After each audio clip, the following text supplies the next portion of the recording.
طلع البدر علينا من ثنيات الوداع وجب الشكر علينا. Pengurus, bapak-bapak, ibu-ibu, jamaah salat subuh yang semoga Allah senantiasa melimpahi rahmatnya kepada kita semuanya. Syukur alhamdulillah kita panjatkan kehadirat Allah. Salawat dan salam kepada Rasulullah. Mari kita awali ta'lim kita dengan sama-sama membacakan suratul Fatihah yang kita niatkan untuk diri kita. Semoga Allah kasih kita sehat, panjang umur di dalam taat. Allah wafatkan kita dalam husnul khotimah. Yang sakit kita doakan semoga Allah angkat penyakitnya, diberikan kesehatan yang sempurna. Dan juga kita iringi doa buat saudara-saudara kita yang akan melaksanakan ibadah haji. Semoga diberikan kesehatan, keselamatan, kembali ke tanah air membawa haji yang mabrur. Ala hadihin niyah wa ala kulli niyatin salihah wa ila hadratin nabil mustafa rasulillah. Mu'allif hadal kitab Asy-Syaikh Ahmad Hashimi wa muassis hadal masjid anallaha yataghashahum birahmah wal maghfirah wa yaskinumuhul jannah wa yu'li darajatihim syai'un lillah lahumul fatihah. A'udzu billahi minasy syaithanir rajim. Bismillahirrahmanirrahim. Alhamdulillahirabbil alamin arrahmanir rahim maliki yaumiddin. Iyyaka na'budu wa iyyaka nasta'in ihdinas siratal mustaqim siratal ladzina an'amta 'alaihim ghairil maghdubi 'alaihim waladdallin. Amin amin ya rabbal alamin. Bismillahirrahmanirrahim. Fa inna asdaqal hadisi kitabullah wa khairal haddi hadyu Muhammadin sallallahu alaihi wasallam wa syarrul umur muhdatsatuha wa kullu muhdatsatin bid'ah wa kulla bid'atin dhalalah wa kulla dhalalatin finnar wa bi sanadil muttasili ilal imamil muallif rahimahullahu ta'ala wa adaman naf'a bihi wa bi barakati ulumihi wa bikum fid darain qala.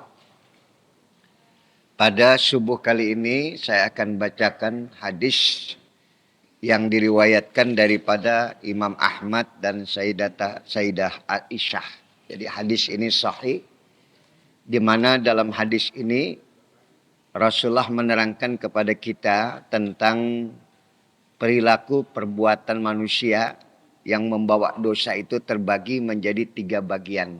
Ya, kita lihat di sini. Qala Rasulullah sallallahu alaihi wasallam, Rasulullah sallallahu alaihi wasallam bersabda, ad-dawawinu salasatun, bahwa buku catatan amal perbuatan manusia itu ada 3 macam. Ya. Yang pertama adalah fadiwanun la yaghfirullahu minhu syai'an. Maka ada buku catatan perbuatan dosa yang dimana la yaghfirullahu minhu syai'an, Allah tidak memberikan ampunan sekecil apapun. Jadi ada perbuatan dosa yang Allah tidak berikan ampunan sama sekali. Kemudian yang kedua, Rasulullah mengatakan wadiwanun la ya'ballahu bihi syai'an. Ada juga buku catatan perbuatan dosa yang la ya'ballahu bihi syai'an, yang Allah mengacuhkannya. Allah mengenyampingkannya. Dan yang terakhir wadiwanun la yatrukullahu minhu syai'an. Dan ada buku catatan atau perbuatan dosa la yatrukullahu minhu syai'an, yang Allah tidak meninggalkan sama sekali. Artinya selalu diawasi.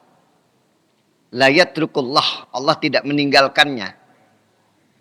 Ya, sama sekali tidak ditinggalkan dan diperhatikan terus oleh Allah. Ini dosa yang ketiga.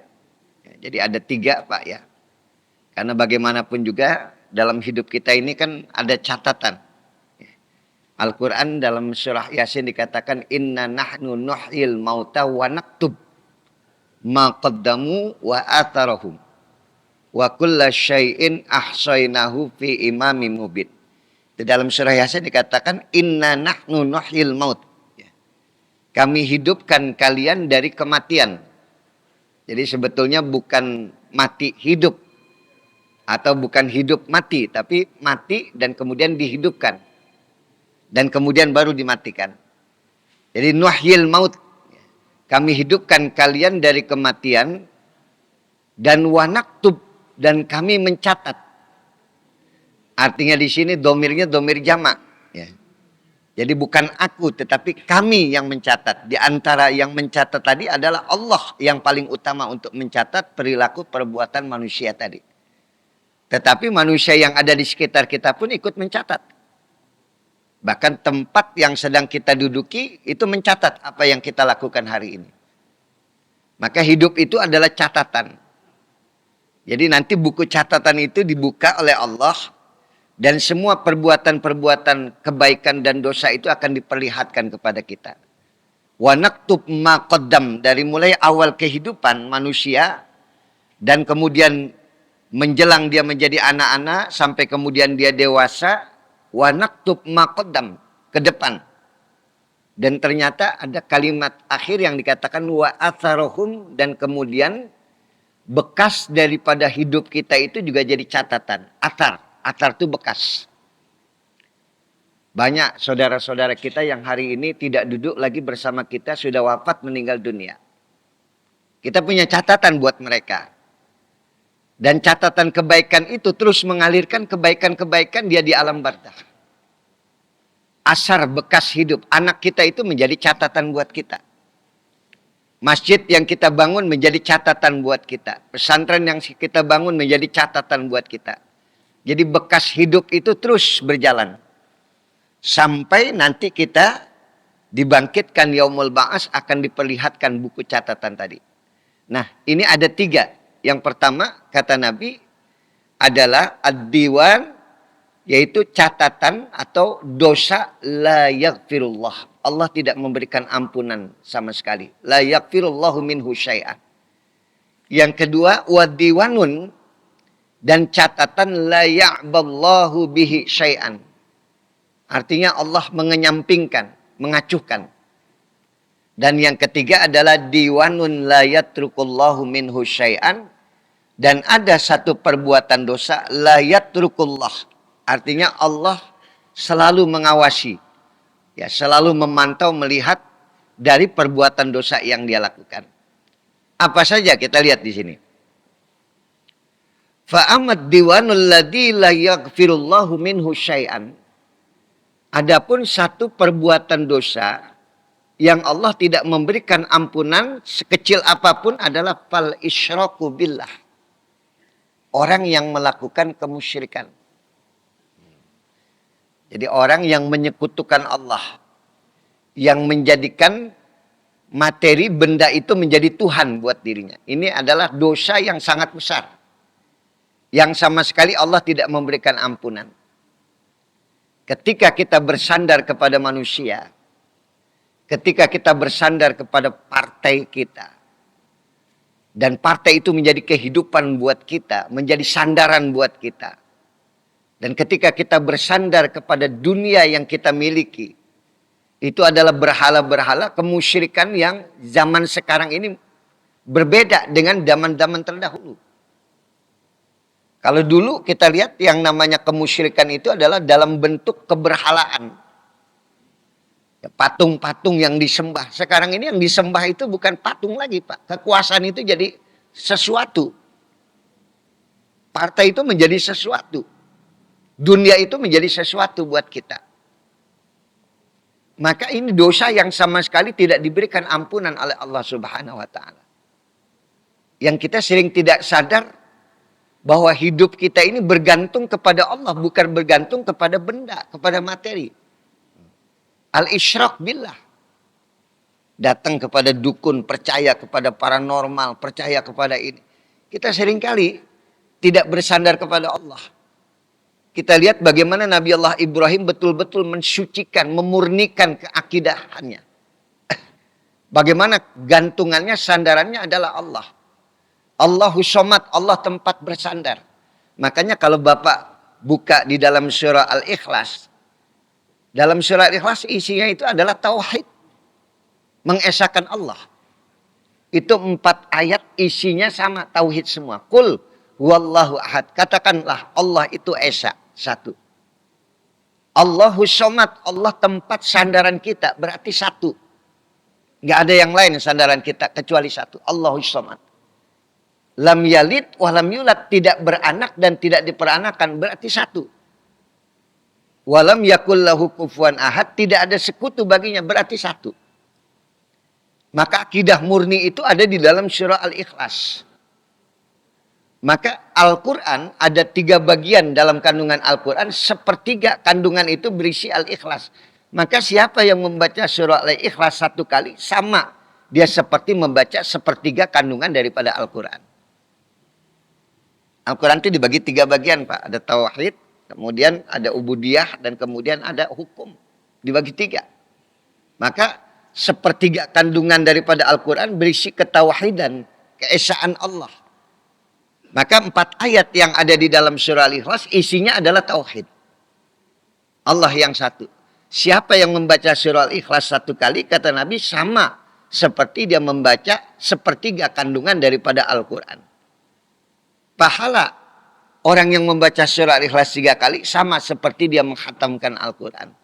Artinya semua kandungan yang ada dalam Al-Quran sepertiga kali 3 adalah 3/3. Jadi sekarang ini yang kita saksikan, yang kita lihat, gonjang-ganjing yang kita dengar, itu semua nggak lepas daripada kekuasaan. Dan itu menjadi Tuhan betul buat manusia. Kita selalu menjadikan materi itu menjadi sandaran buat kita semuanya. Sementara bagaimana Nabi Ibrahim alaihissalam yang betul-betul mencari Tuhan dengan dirinya sendiri.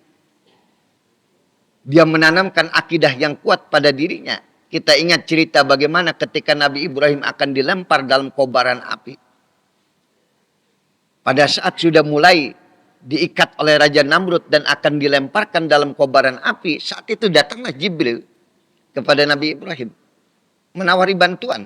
Perlu bantuan gak Ibrahim? Sebentar lagi kau akan dilempar ke dalam kobaran api oleh Raja Namrud. Apa kata Ibrahim? Aku tidak butuh bantuan.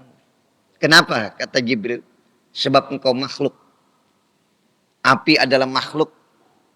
Namrud adalah makhluk. Diriku juga adalah makhluk. Tidak ada yang selamat ketika bersandar kepada makhluk. Coba Bapak bisa lihat bagaimana dulu yang bersandar kepada satu kekuasaan, begitu berganti dengan kekuasaan yang lain, runtuh semuanya. Itulah sandaran kepada makhluk. Aku tidak butuh. Kata Ibrahim, aku hanya bersandar kepada Allah yang menciptakan aku.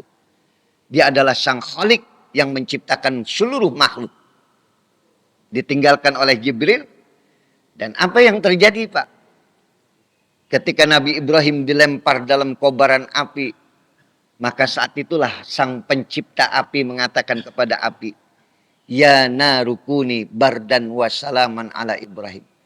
Wahai api, tunduklah kau kepada aku yang menciptakanmu. Bardan, jadilah dingin. Tidak ada sejarah api itu menjadi dingin. Tetapi ketika kita minta kepada yang menciptakan api untuk dingin, maka api itu pun akan dingin. Bardan wassalaman ala Ibrahim. Selamatkanlah Ibrahim. Mari pasca Ramadan kita jaga diri kita. Jangan sampai jatuh kepada kemusyrikan yang tidak ada ampun bagi Allah. Tidak ada maaf bagi Allah buat orang-orang yang menyekutukan Allah. Orang-orang yang menjadikan materi, benda menjadi Tuhan buat dirinya. Maka inilah al-isyrak billah, orang yang menyekutukan Allah. Ini tidak ada ampun yang pertama. Adapun yang kedua, fa ammad diwanul ladzi la yaghfirullahu minhu syai'an fal isyraku billah. Wa ammad diwanul ladzi la ya'ballahu bihi syai'an. Ada satu dosa juga yang kedua, la ya'ballahu bihi syai'an. Allah mengacukannya. Allah mengenyampingkannya. Apa itu dosa yang Allah kesampingkan? yang Allah tunda adalah fadzulmul abdi nafsahu fima bainahu wa baina rabbih. Kedzaliman daripada seorang hamba terhadap Tuhannya. Fadzulmul abdi nafsahu, yaitu orang yang melakukan kedzaliman terhadap dirinya, fima bainahu wa baina rabbih, antara dia dengan Allah dia melakukan kedzaliman. Seperti apa? Min saumin yaumin tarokahu, seperti dia meninggalkan puasa dalam satu hari, diacuhkan oleh Allah. Udah biarin aja, nanti ada urusannya kepada aku, Allah katakan. Au sholatin tarokaha, atau sholat yang dia tinggalkan, nanti kata Allah ada hitungannya. Karena nanti pada saat kita dibangkitkan di padang mahsyar, itu ada yang dikatakan hisab. Pada saat kita dihisab, maka yang pertama kali dihisab adalah sholat kita. Kalau sholat itu baik, maka yang lainnya pun ikut menjadi baik. Tapi kalau sholat itu sudah rusak, yang lainnya pun akan menjadi rusak. Tapi ini adalah dosa yang diabaikan oleh Allah. Kedzaliman dia meninggalkan kewajiban yang sudah Allah tetapkan. Ingat Nabi siapa itu? Nabi Yunus bin Matta. Dia zalim kepada Allah. Pada saat tugas dia untuk berdakwah kepada kaumnya, dia tinggalkan. Sampai kemudian dia sudah tidak tahan. Sudah puluhan tahun dia berdakwah. Yang beriman semakin hari semakin sedikit. Akhirnya dia tinggalkan kaumnya. Dia naik kapal. Kapal kena gelombang besar. Apa kata nakhoda kapal? Pasti ada orang yang melakukan kedzaliman di kapal ini. Tidak biasanya kapal ini kena gelombang besar. Pasti ada manusia yang melakukan kedzaliman. Maka diundi jatuh kepada Yunus bin Matta. Nggak mungkin. Yunus adalah seorang nabi melakukan kezaliman. Diulang kembali jatuh kepada Yunus. Diulang kembali jatuh kepada Yunus bin Matta. Akhirnya dilemparkan ke dalam kobaran api. Dilemparkan ke dalam lautan. Ditelan oleh ikan. Ikan yang menelan Nabi Yunus ditelan lagi oleh ikan yang paling besar. Kemudian dibawa ke dasar lautan. Betapa tersiksanya Nabi Yunus bin Matta ada dalam kegelapan perut ikan. Amisnya luar biasa. Dia ingat dia sudah melakukan kedzaliman terhadap dirinya dan dengan Allah Subhanahu wa taala. Dia tinggalkan kewajibannya untuk berdakwah. Maka dia ingat dosanya dan dia baca doa, la ilaha illa anta subhanaka inni kuntu minadh dhalimin. Ini kita seringkali mentok ini Pak. Ya, dalam satu usaha, dalam kehidupan seringkali kita menemukan jalan buntu dan gak bisa ketemu jalan keluar. Barangkali itu ada satu kewajiban kita antara kita dengan Allah yang kita tinggalkan. Dan itu Allah abaikan. Tapi kita minta ampun kepada Allah. Kita lihat bagaimana Nabi Adam alaihi salam yang tidak bisa menahan jiwanya. Ya. Ini di bulan Ramadan kemarin kan jiwa kita itu dididik oleh Allah Pak. Ada jasad, ada jiwa. Kemudian ada ruh, ada hati. Bagaimana jiwa kita di bulan Ramadan kita bisa kendalikan. Menahan untuk tidak berbicara yang tidak baik. Menahan keserakahan. Semua jiwa itu kita latih selama 1 bulan. Tidak ada ibadah yang paling lama kita lakukan melainkan ibadah puasa Ramadan. Haji cuma 5 hari Pak. Ibadah haji itu cuma 5 hari. Dari mulai tawaf, sa'i, wukuf, kemudian mabit di Muzdalifah, kemudian melempar jumrah, kembali lagi ke Mekah, tawaf ifadah, tawaf sa'i, selesai. 5 hari. Tapi Ramadan 1 bulan.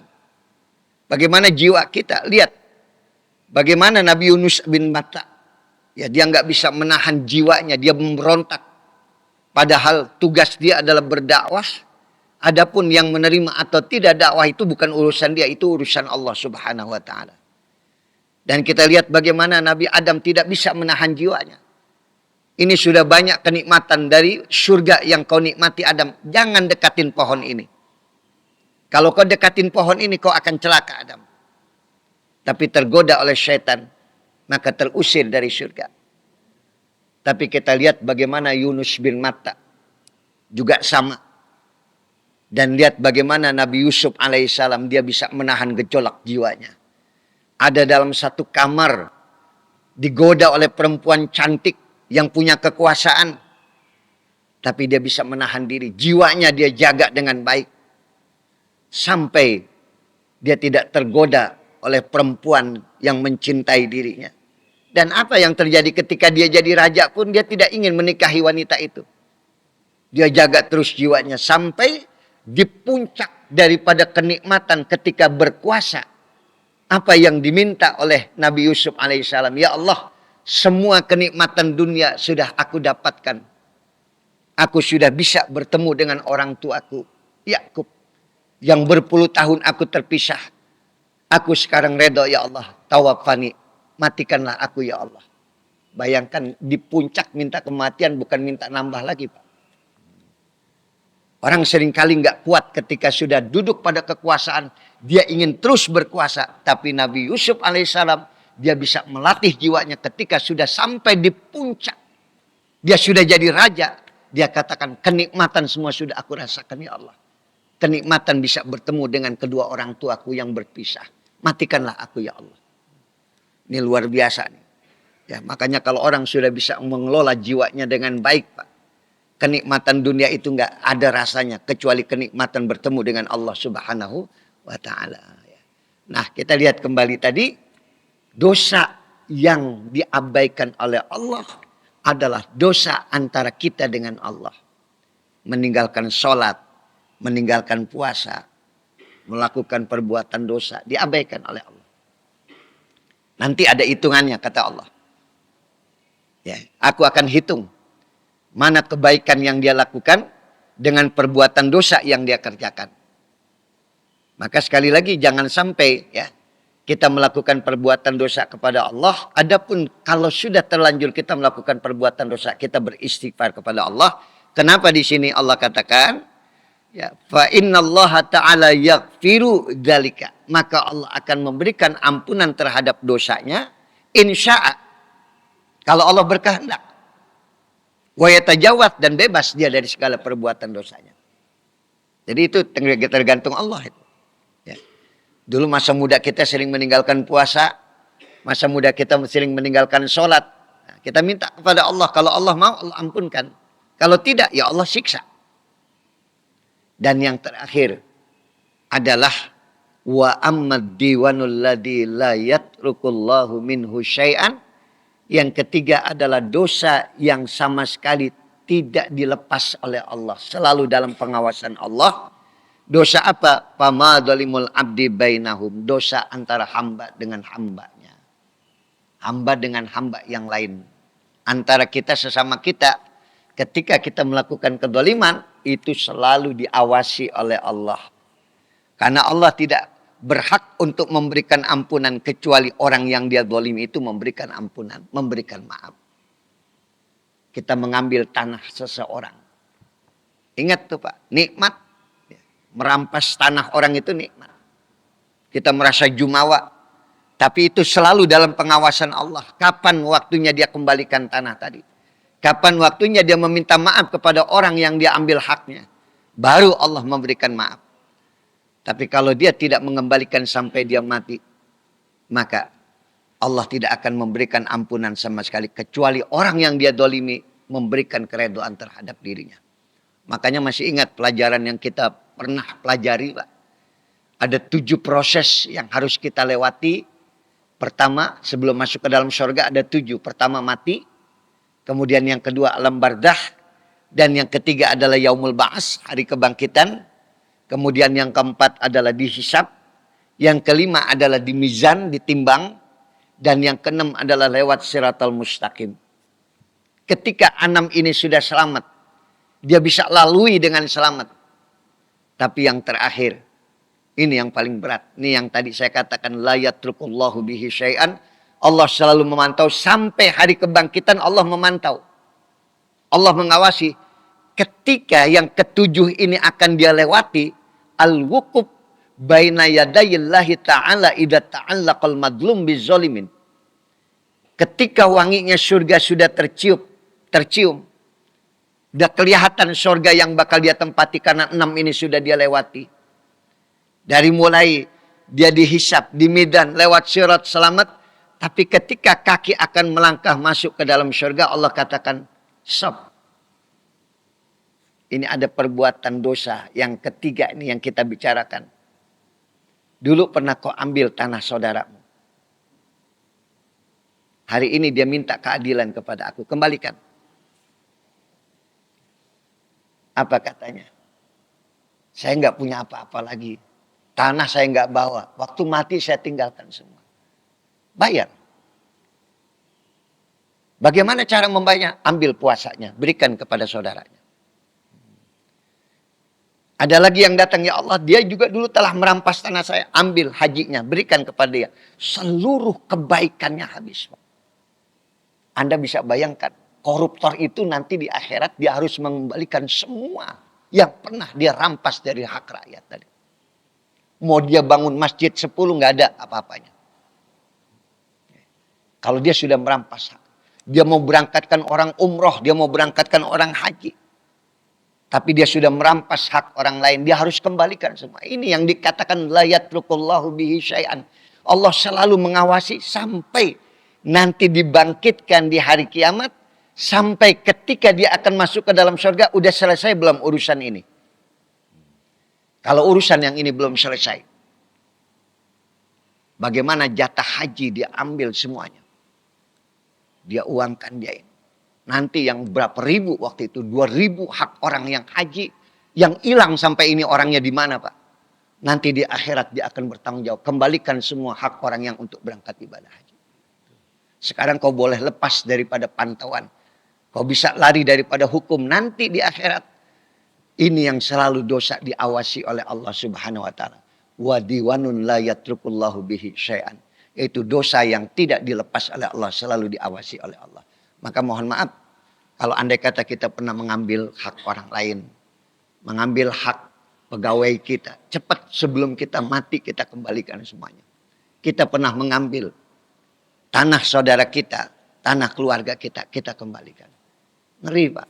Nah, saya ingat Pak, ketika pesantren yang hari ini sedang kita bangun, itu ada kelebihan tanah. Kelebihannya 1.000 meter Pak. Kelebihannya 1.000. Ya, karena yang punya tanah itu ngomong, Pak Kiai, ini batasannya tonggak sini sampai tonggak sana. Itu ada patokan. Ya sudah, saya mulai nguruk Pak. Patokan itu ketemu ujung sana. Akhirnya begitu kita hitung bukan 4.300, 5.300. Waduh, saya bilang. Ini gimana ceritanya saya bilang. Udah Bang, kata adik saya. Minta redonya, ntar dulu saya bilang. Ini buat pesantren, saya bilang jangan main-main. Kan banyak orang yang berkedok membangun masjid tapi merampas tanah orang. Gak boleh saya bilang. Ya udah panggil BPN. Akhirnya kita panggil BPN. Diukur oleh BPN. Pak kelebihan Pak. Ini batasannya dari sini sampai sini Pak. Kalau ini udah kelebihan di sini. Oh gitu ya Pak? Iya. Ya udah. Tarik aja dari sini ke sana. Saya ngomong sama yang punya tanah, gimana sih Bang Haji? Ngasihnya di sebelah sono. Ya waktu itu pikiran saya nggak ngitung lagi. Ya udah kita ambil di situ. Ini akan ditanggung jawabkan nanti di akhirat Pak. Pertanggung jawab. Kelebihannya 1.000 lumayan Pak. Jakarta tanah 1.000. Kalau itu 15 juta 1.000 kali 15 berapa itu? 15 juta lumayan. Tapi sekali lagi. Apa yang kita dapatkan dari kenikmatan kezaliman. Itu nggak sebanding dengan siksaan yang nanti kita akan rasakan. Ada 2 loh Pak. Ada 2 dosa. Ithnani yu'ajjilhumallahu fid dunya. Ada 2 dosa yang Allah segerakan adabnya di dunia. Di akhirat dia akan diadab, dia akan mengharuskan mengembalikan semua yang pernah dia dolimi, yang pernah diambil hak orang lain. Tapi di dunia sudah diadab oleh Allah. Jadi sebelum dia mati, adab itu akan datang pada dirinya. Ada 2 dosa. Isnani yu'ajjilumullahu fid dunya. Apa dosa yang pertama? Al-baghyu, yaitu orang yang melakukan kezaliman terhadap sesama. Sebelum dia mati, maka lihat dampak yang dia rasakan sebelum dia mati. Allah akan hinakan. Allah akan azab dia dengan adab dunia, belum lagi adab akhirat. Ini yang disegerakan oleh Allah adalah melakukan kezaliman antara hamba dengan hamba. Didahulukan oleh Allah di dunia. Sebelum di akhirat, di dunia sudah didahulukan. Yang kedua, yang disegerakan oleh Allah adalah uququl walidain, orang yang durhaka kepada orang tua. Orang yang durhaka kepada orang tuanya, hidupnya jauh daripada keberkahan. Dia menyakiti hati orang tua. Wa in jahadaka ala an tusyrika bi ma laisa laka bihi ilmun fala tuti'huma wa sahibhuma fid dunya ma'rufa. Bayangkan Al-Qur'an memberikan gambaran, andai kata kedua orang tuamu mengajak kamu melakukan kemusyrikan, orang tuamu mengajak kamu untuk melakukan kemusyrikan, fala tuti'huma. Jangan ikutin, tetapi ada perintah Allah, wasahibhuma fid dunya ma'rufa. Pergaulah orang tua kamu dengan cara yang baik di dunia ini. Padahal orang tuanya mengajak melakukan kemusyrikan. Jangan diikutin kata Allah, tetapi tetap dia adalah orang tuamu. Wasahibhuma fid dunya ma'rufa. Pergaulah dengan cara yang baik pada orang tuamu. Maka dosa durhaka kepada orang tua belum sampai dia mati, Allah akan mengadab dirinya. Belum lagi nanti di akhirat. Ya, mudah-mudahan apa yang kita baca pada pagi hari ini, ada 3 dosa yang betul-betul harus jadi perhatian buat kita semuanya. Yang pertama adalah dosa yang tidak ada ampun, yang Allah tidak memberikan maaf. Apa dosa itu? Al-isyrak billah, orang yang melakukan kemusyrikan.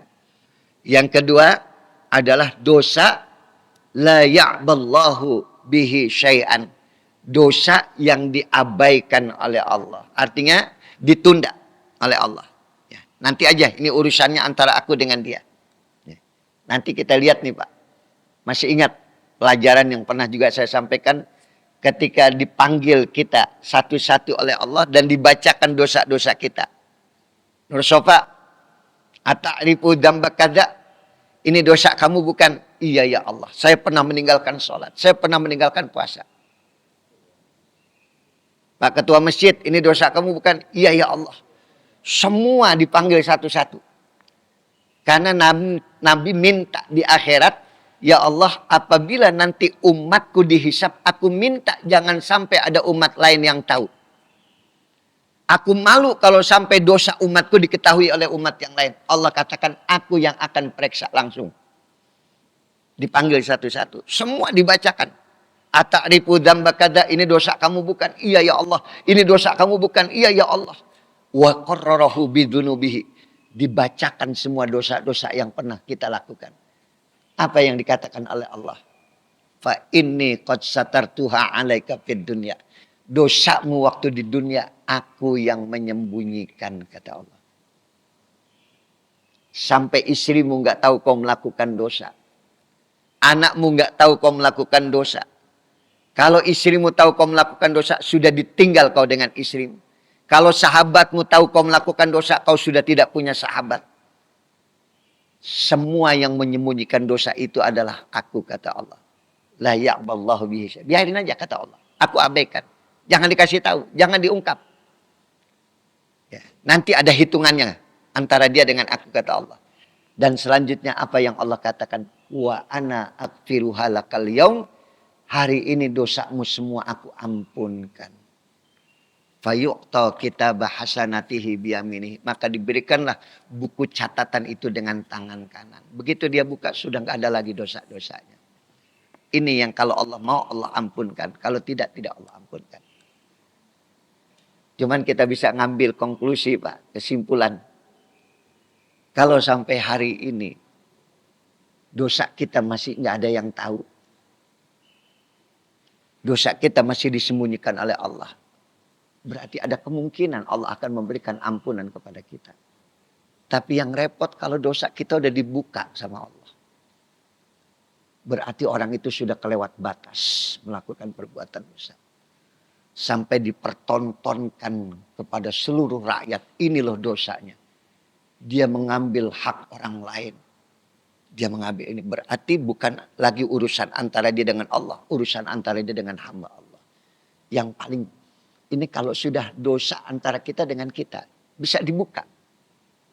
Atau kita sudah kelewat batas. Melakukan perbuatan dosa. Sampai orang lain tahu. Tapi semoga andai kata kita melakukan perbuatan dosa. Masih Allah sembunyikan dosa kita. berarti ada kemungkinan Allah akan memberikan ampunan kepada kita. Ya, insya Allah. Ya Allah itu Maha Ghafurur Rahim. Allah Maha memberikan ampunan. Ya mudah-mudahan pelajaran kita hari ini ada manfaatnya buat kita semuanya. Amin ya rabbal alamin. Ada yang ditanyakan nggak? Kayaknya pas ya semua ya. Ada. Ada dua ini. Satu dulu Pak Haji. Ya. Iya silakan. Iya. Ya nggak apa-apa. Nggak.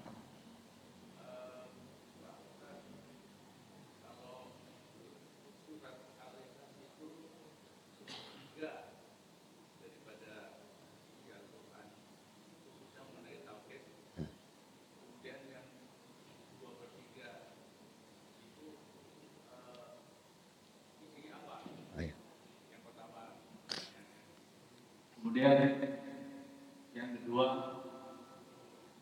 bahwa dosa-dosa kita ini masih ditutupin oleh Allah, merupakan suatu besaran Allah dan kita bersyukur. Mudah-mudahan semuanya dosa-dosa kita akan diampuni oleh Allah Subhanahu wa Ta'ala. Dan ada dosa-dosa yang sudah dibuka oleh Allah. Nah ini pertanyaannya memang sensitif sekali. Dibuka itu artinya sampai umum tahu. Seperti kasus ijazah palsu kan sudah 2 tahun ini Ustaz. Dibuka, apakah itu termasuk dosa atau hanya kekhilafan saja Pak? Terima kasih Pak Ustaz. Assalamualaikum warahmatullahi wabarakatuh. Ya, satu dulu.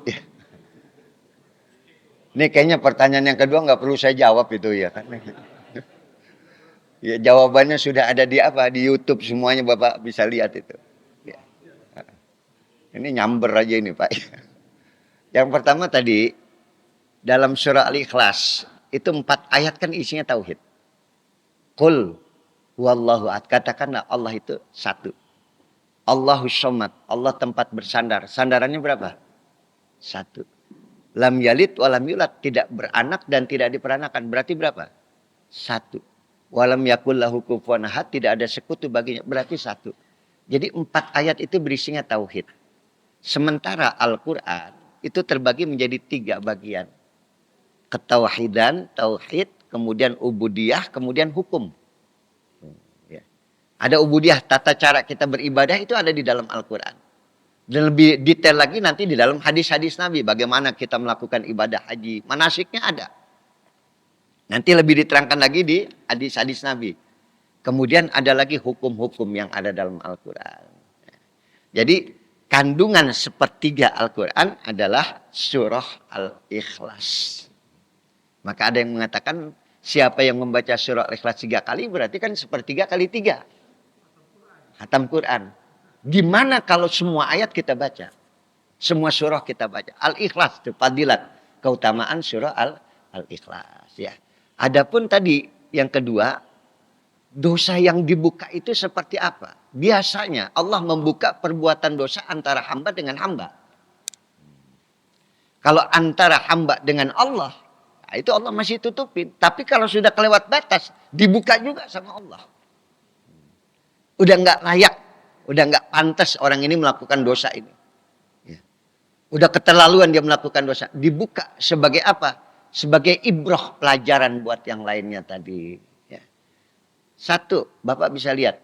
Kenapa sampai Abu Lahab diabadikan dosanya di dalam Al-Quran? Tabbat yada abi lahabi watab ma aghna anhu maluhu wa ma kasab. Sayasla naron datalahab wa mra'atuhu hammalatal hatab fi jidha hablum masad. Sampai siksaannya di akhirat, apa yang akan menyiksa itu digambarkan di dalam Al-Quran. Kenapa dosanya diumbar, dibuka oleh Allah dan diabadikan di dalam Al-Quran? Karena sudah kelewat batas, Pak. Apa kelewat batas dosa yang dia lakukan? Membendung kebenaran. Ente tinggal tafsirkan sendiri.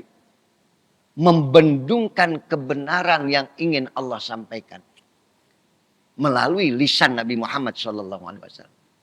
Kalau ente nggak menerima kebenaran, Masih mending daripada membendung. Jangan sampai orang lain tahu kebenaran ini. Ini sekarang ini udah terbiasa. Orang yang benar aja ditutup-tutupi sekarang, Pak. Justru yang muncul orang yang tidak baik. Yang baik itu nggak ada tempat. Jadi kebenaran itu ditutup, dibendung. Ini dosa yang udah kelewat batas.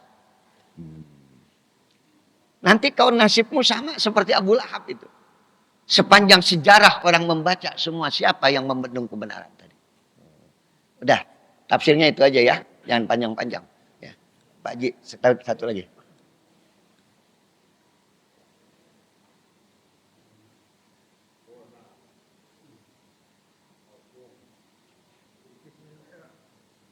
Ya. Kedengeran nggak apa-apa.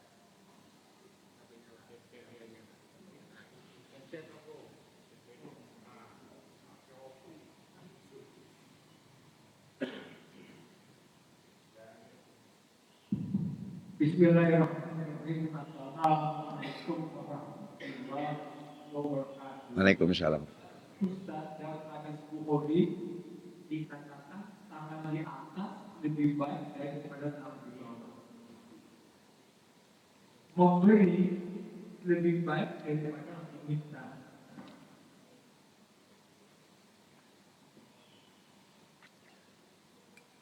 Memberi apapun, memberi maaf, memberi uang, memberi harta, itu lebih baik daripada kita meminta. Dari kesimpulan tersebut dikatakan bahwa setiap memberi, apakah memberi maaf, apakah memberi apapun, itu mendapatkan 10 kebaikan. Memberi, kalau meminta maaf, kita meminta, oh maaf ya, saya tadi nyenggol kamu, itu mendapatkan 1 kebaikan. Jadi memberi maaf mendapatkan 10 kebaikan, meminta maaf mendapatkan 1 kebaikan. Ya, yang ditanya? Kalau saya, kalau teori begitu, saya berpikir gini aja, apapun kesalahan orang lain pada diriku, dia tidak minta maaf, aku maafkan. Ya. Karena kebaikan. Ya.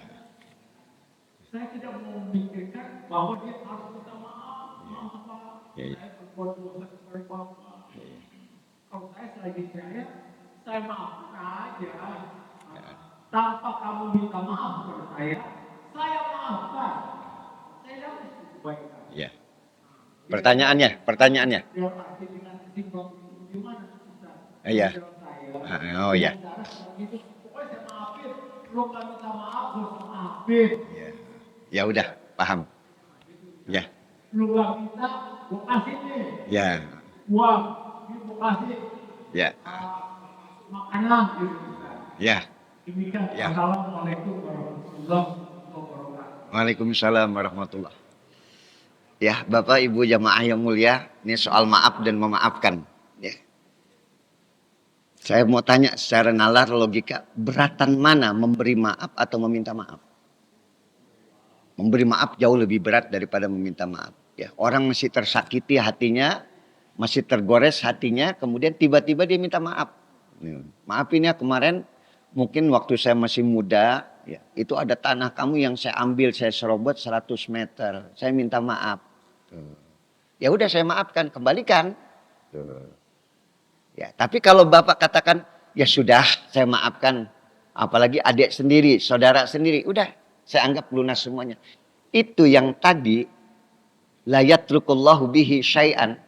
Yang Allah selalu mengawasi, itu juga Allah akan memaafkan. Misalnya nih Pak, kemarin kuota haji yang hilang itu berapa? 4.000 apa 2.000? Ya. 20.000 ya? Yang 20.000 jamaah haji yang harusnya berangkat karena diambil, kemudian tidak jadi berangkat. Yang 20.000 ngadep kepada Allah. Ya Allah, ini saudara saya maafkan dia ngambil. Selesai. Cuman kira-kira ngumpulin yang 20.000 itu mudah atau tidak? Mau nggak memberikan maaf ke semuanya tadi? Jadi prinsip Bapak tadi, Gimana saya memaafkan saudara saya melakukan kezaliman, memaafkan ini. Itu Masya Allah, itu sifat daripada Rasulullah Shallallahu Alaihi Wasallam. Nabi itu Pak, pemaaf. Dilemparin batu Pak. Di Taif itu dilemparin batu. Itu tangan Nabi sebelah menutup wajahnya. Yang tangan sebelah mengangkat tangan berdoa. Apa doa yang dipanjatkan oleh Nabi? Allahumma dil kaum fa innahum la ya'lamun. Ya Allah, maafkanlah orang-orang yang menyakiti saya. Ini kan ada dua dosa. Pertama, dia dosa kepada Allah yang melempari Nabi dengan batu. Kenapa? Dia bendung kebenaran yang ingin disampaikan oleh Nabi. Yang kedua, dosa antara dia dengan Nabi. Makanya Nabi mintanya kepada Allah. Ya Allah, ampunkanlah dosa hamba-hambaku yang melakukan kezaliman kepada aku. Aku sudah memaafkan mereka. Bahkan didoakan, Allahumma dil kaum. Ya Allah, maafin kaumku. Fa innahum la ya'lamun. Dia nggak tahu saya Nabi, ya Allah. Kalau dia tahu saya Nabi, nggak mungkin dia akan menyakiti saya. Paham ya? Mudah-mudahan kita jadi pemaaf semuanya. Amin ya Rabbal Alamin.